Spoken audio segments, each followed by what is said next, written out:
stumbled upon something big and ended up stepping on Jack Lupino's toes.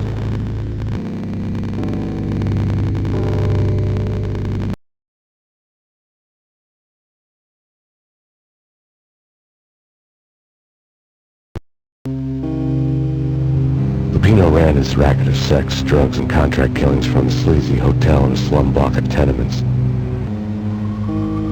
The NYPD was closing in. I could hear the sirens. Their wail was a crescendo.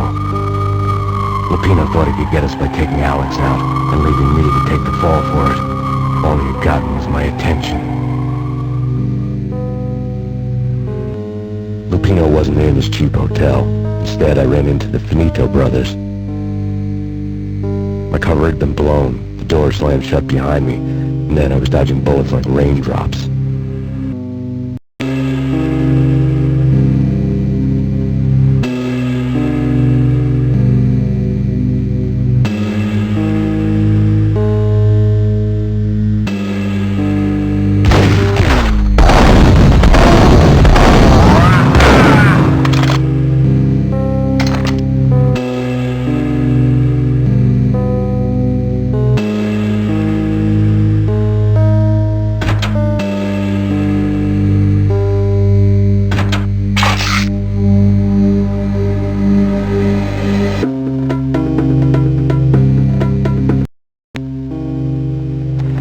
I'd met Lupino only once. The gangster ran all his rackets through his right-hand man, Vinny Gagmiti.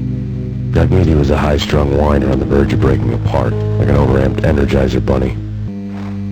He had the brains to run the business, but he lacked the balls, always falling short, taking his frustration out on underage addicts and call girls. The V deal goes down at your hotel. Jack's exact words, quote, "Vinny, you're in charge of this one," unquote. Rico Muerte is coming to see it through. Anything goes wrong and everybody's gonna get dead. Goes double for you. Treat this guy real good. Anything he wants, you give him. Don't screw this up or you're finito, finitos. A V deal meant added security, locked doors, and lots of nervous thugs with itchy trigger fingers. I'd seen nothing coming in, but that didn't mean it hadn't been there. Rico Muerte was a regular Kaiser Soze, a spook story told to keep the apes in line. 313. The Finitos had scribbled Muerte's room number on the note's margin.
trusted, boys. There's a monkey the size of King Kong on his back. And we need your special skills for backup on a major deal. Collecting evidence had gotten old a few hundred bullets back. I was already so far past the point of no return I couldn't even remember what it looked like when I had passed it.